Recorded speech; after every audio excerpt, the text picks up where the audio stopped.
I should connect the microphone, but I think they're dead.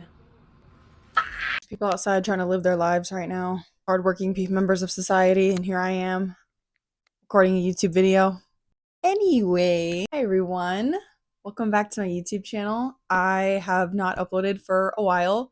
I'm really excited. I'm going to do something a little bit different. We're going to read some Reddit Am I the Asshole today.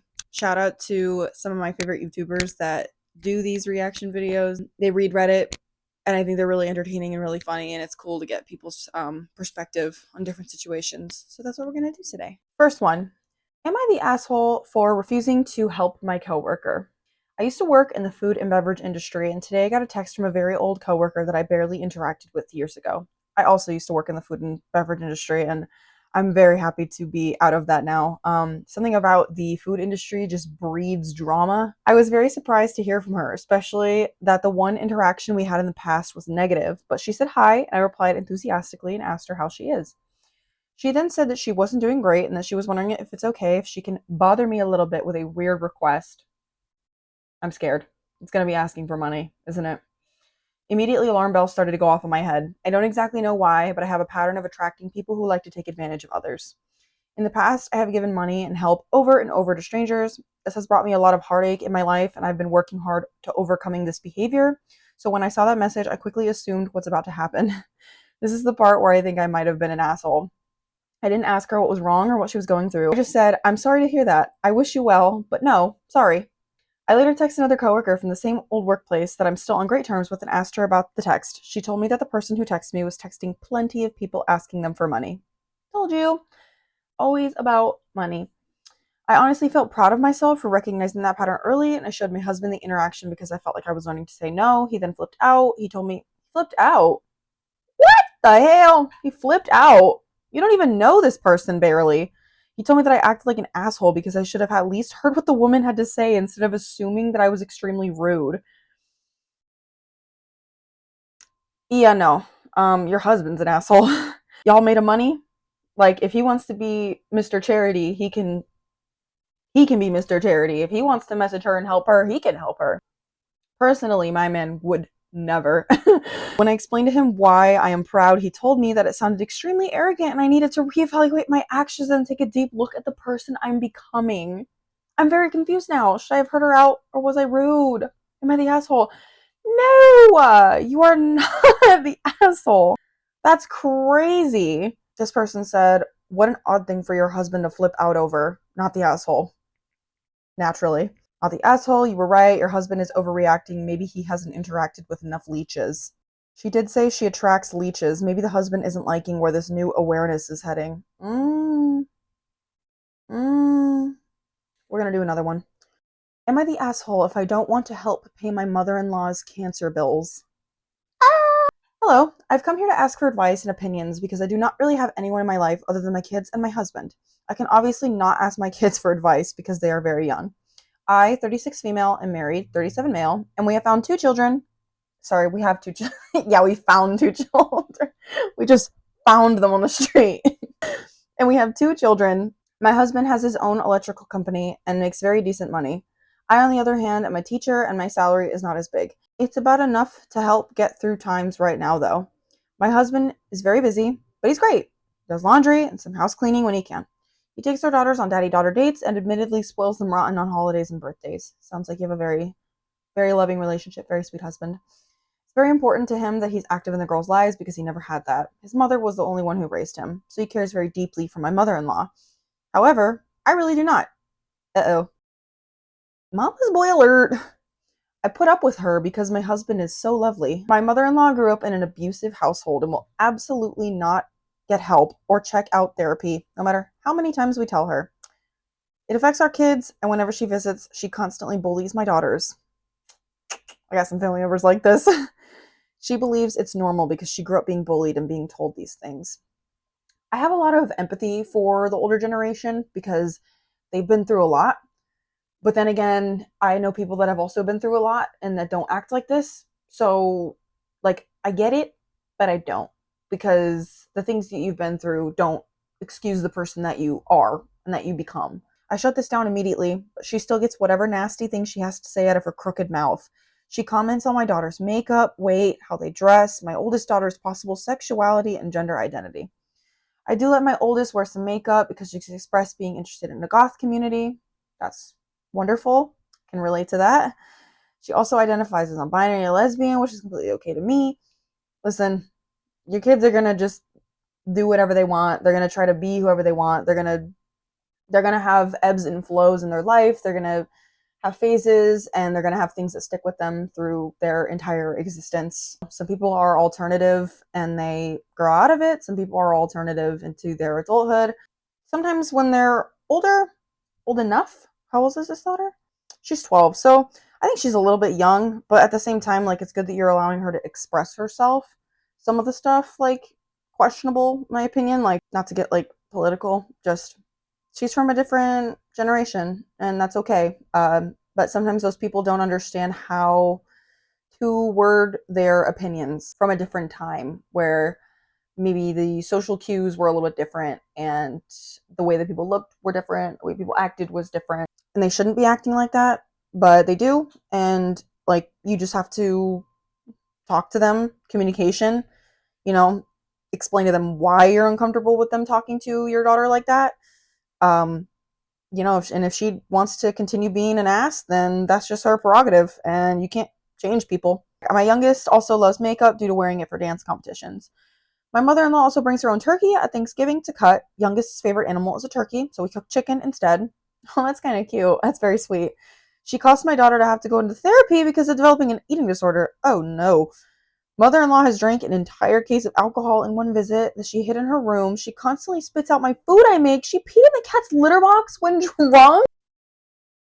Okay, I changed my mind about this woman. This woman's a fucking psychopath. I cannot stand this woman, and she's recently gotten cancer. Oh, my husband put aside money to help her fund her treatment. I was asked to help pay, but I said no. My husband said I was an asshole because she's paid for 2 family vacations in the past. She takes care of us, in air quotes. My husband's sister was on my side because mother-in-law has done the same to her children. However, they don't cut her off because she's helped them with travel funds to see us. We want our kids to have connections with their cousins. My husband does tell his mother off, but he doesn't tell her as much because he doesn't want to upset her too much. He really does care for this woman because she provided for him all of his life. He can't cut her off. He says it's his turn to take care of her, but he just needs a little extra. I do not want to pay. Am I the asshole? Well, this is a tough one. So you're definitely not the asshole. You probably should have expected something like this to come up if you are married to a mama's boy. This is complicated. You should not have to pay, but you should not give him grief if he wants to pay, because that is his mother. Obviously, this is just my opinion. You are welcome to disagree with everything I say. Let's read some other people's opinions because I'm very intrigued. This person says, stop allowing your abusive mother-in-law to visit. You are failing to protect your kids. You're the asshole for that. Very interesting perspective.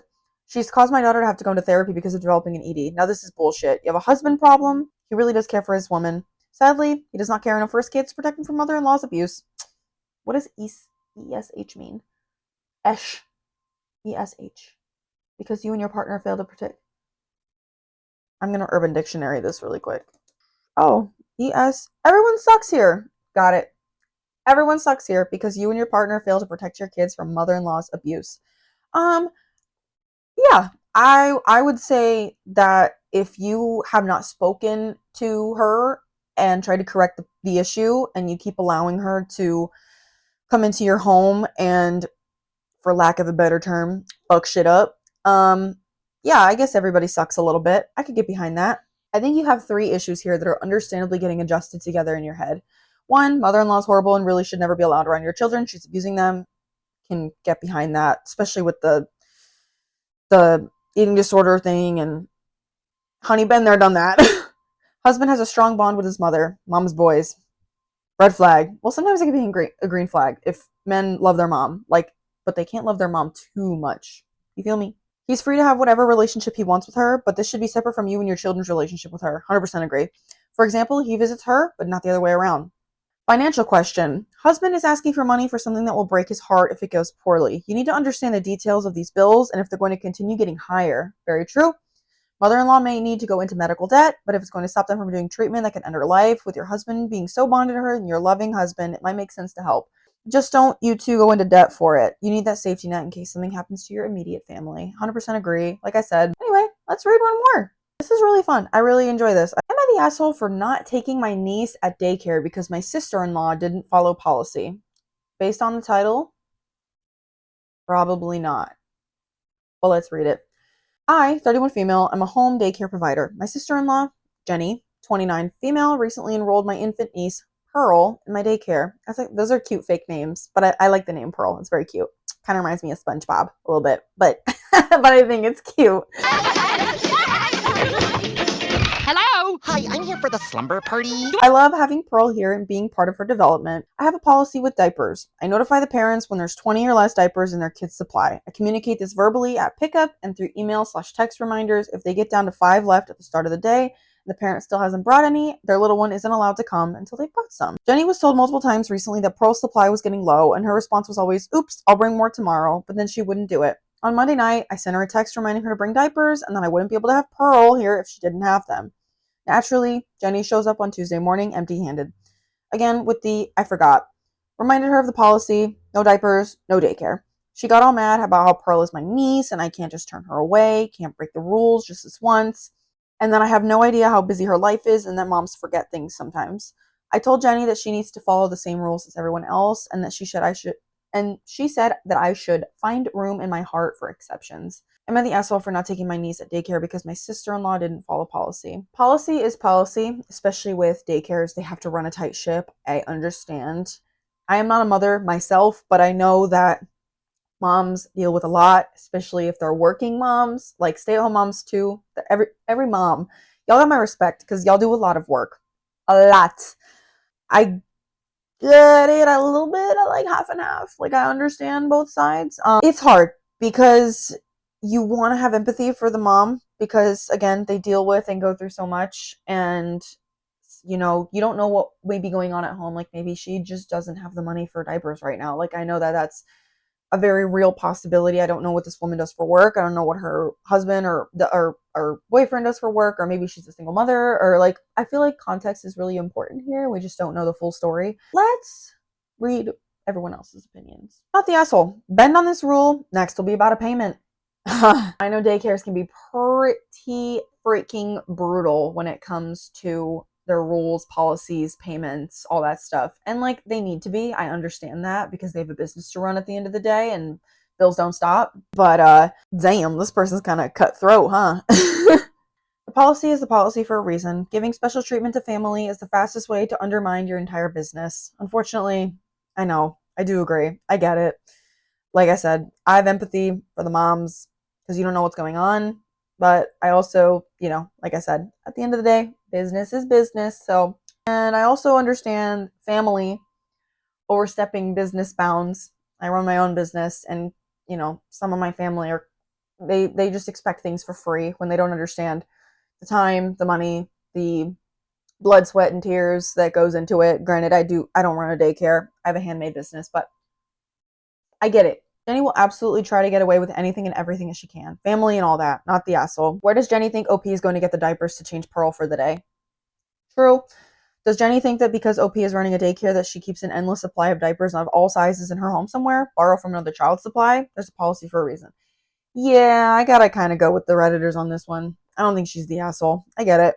If you like this video, give it a thumbs up. It lets me know that you want to see more content like this. Even though I kind of just do what I want on this channel. I will see you my next one whenever I upload. Bye!